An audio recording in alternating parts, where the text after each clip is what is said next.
नमस्कार साथियों। 75 साल में जो इस देश में नहीं हुआ वो हो रहा है।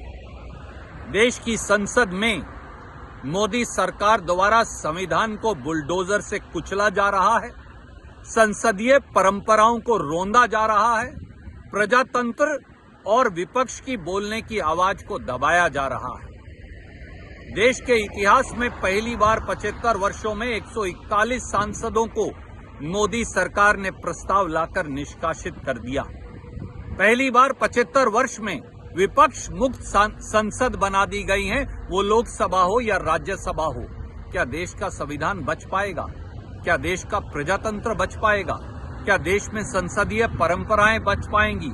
ये सवाल है जो बड़े से बड़े पद पर बैठे लोगों को, पूरी सरकार को, देश के प्रधानमंत्री को, लोकसभा और राज्यसभा के सभापति महोदय को खुद से पूछना पड़ेगा कि विपक्ष अगर होगा ही नहीं, अगर विपक्ष को सरकार निष्कासित कर देगी प्रस्ताव लाकर, तो संसद चलेगी कैसे और संसद के क्या मायने बच पाएंगे। और आज चर्चा हुई किसानों के अपमान की, क्योंकि एक व्यक्ति विशेष ने कुछ कह दिया था। मैं पूछता हूं मोदी सरकार से, जब लाखों किसान दिल्ली के दरवाजे पर 3 काले कानूनों के खिलाफ भूखे प्यासे बैठे थे, सर्दी में, धूप में, गर्मी में, तो क्या उन किसानों का अपमान नहीं हो रहा था? जब 700 किसान दिल्ली के दरवाजे पर 3 काले कानूनों के खिलाफ मर गए थे, शहीद हो गए थे, तो क्या उन किसानों का अपमान नहीं हुआ था? जब भारतीय जनता पार्टी के नेता हम किसानों को उग्रवादी, नक्सलवादी और एंटी सोशल एलिमेंट कह रहे थे, तो क्या तब किसानों का अपमान नहीं हुआ था?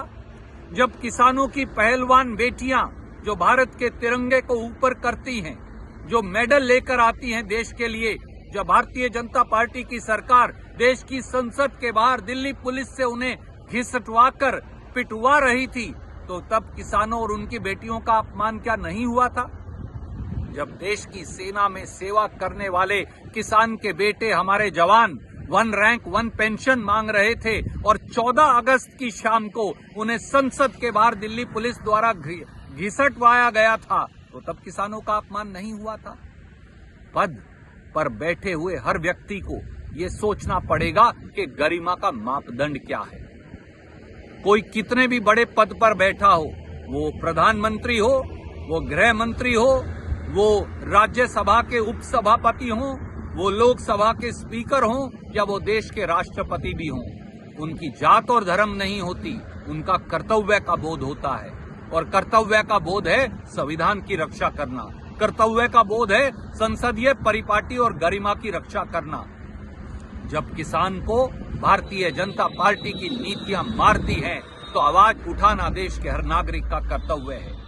मैं केवल इतना कहूंगा, 141 सांसदों को निकालकर देश की संसद नहीं चल सकती, देश की संसदीय परंपराएं नहीं चल सकती, उनकी परिपाटी का निर्वहन नहीं हो सकता, संविधान के अनुरूप संसद नहीं चल सकती। आज संविधान पर हमला बोला गया है मोदी सरकार द्वारा, आज देश की संसद की शुचिता पर हमला बोला गया है मोदी सरकार द्वारा। आज तानाशाही का आलम यह है कि प्रजातंत्र का दिन दहाड़े गला घोटा जा रहा है। इसलिए हमारा कर्तव्य है संघर्ष करना, हर तरीके से संघर्ष करना, संसद से सड़क तक संघर्ष करना। और जान लें, मोदी सरकार प्रस्ताव पारित करके वो विपक्ष का और इस देश के लोगों के हौसले को कम नहीं कर सकते। हमारा संघर्ष जारी रहेगा, क्योंकि यही संविधान की मांग है, यही प्रजातंत्र की परिपाटी है और यही भारतीयता की पहचान है। जय हिंद।